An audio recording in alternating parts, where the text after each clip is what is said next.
ফর্মের তুঙ্গে থাকা সত্ত্বেও বিশ্বকাপে বোধহয় খেলা হচ্ছে না নাজমুল হোসেন শান্তর। হবেই বা কিভাবে? টেস্ট অধিনায়কের যে দলেই থাকা হচ্ছে না। বিশ্বকাপের জন্য আইসিসির কাছে যে 15 সদস্যের স্কোয়াড পাঠিয়েছে বিসিবি, সেখানে নেই শান্তর নাম। যদিও টি-20 বিশ্বকাপের দলে পরিবর্তন আনার সুযোগ এখনও রয়েছে। বিশ্বকাপে কোন কোন ক্রিকেটার খেলবেন, আইসিসির কাছে সেই তালিকা একটু আগে ভাগেই দিতে হয়। প্রতিটি আইসিসি ইভেন্টের ক্ষেত্রেই দেখা যায় বাংলাদেশের স্কোয়াড ঘোষণার আগেই পাঠানো হয় আইসিসির কাছে। এবারও যথারীতি ব্যতিক্রম কিছু ঘটেনি। ইংরেজি দৈনিক ডেইলি সান জানিয়েছে, বাংলাদেশ ক্রিকেট বোর্ড যে স্কোয়াড পাঠিয়েছে সেখানে শান্তর নাম নেই। যদিও চলমান বিপিএলে দারুণ ফর্মে আছেন তিনি।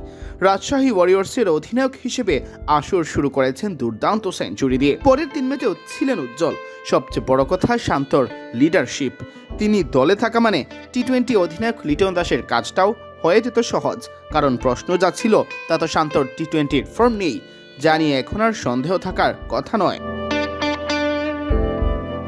1 জানুয়ারি দল জমা দেওয়ার আগে নির্বাচকরা মূলত গুরুত্ব দিয়েছেন গত 6 মাসের পারফরম্যান্সকে। অবশ্য তাই বলে হতাশ হয়ে একেবারে পড়ে থাকার কিছু নেই, কারণ 20 জানুয়ারি পর্যন্ত এই দলেই পরিবর্তন আনার সুযোগ থাকছে। অর্থাৎ আমলে নেওয়া হতে পারে বাংলাদেশ প্রিমিয়ার লিগের পারফরম্যান্স। তবে সেক্ষেত্রে চ্যালেঞ্জটা অনেক বড়। বিপিএলে করতে হবে আহামরি ভালো। শান্ত যে ছন্দে আছেন তা যদি ধরে রাখতে পারেন, তার জন্য খুলতে পারে জাতীয় দলের দরজা। একইভাবে সাব্বির রহমান বা অন্যদের জন্য হুট করে খুলে যেতে পারে বিশ্বকাপ দলের দুয়ার। তবে শর্ত একটাই, বিপিএলে করতে হবে চোখ ধাঁধানো পারফরম্যান্স। অন্যথায় বিশ্বকাপ দল কেমন হচ্ছে তা তো ইতিমধ্যে ঠিকই করে ফেলেছেন নির্বাচকরা। সিয়াম চৌধুরী, বিডি ক্রিক টাইম।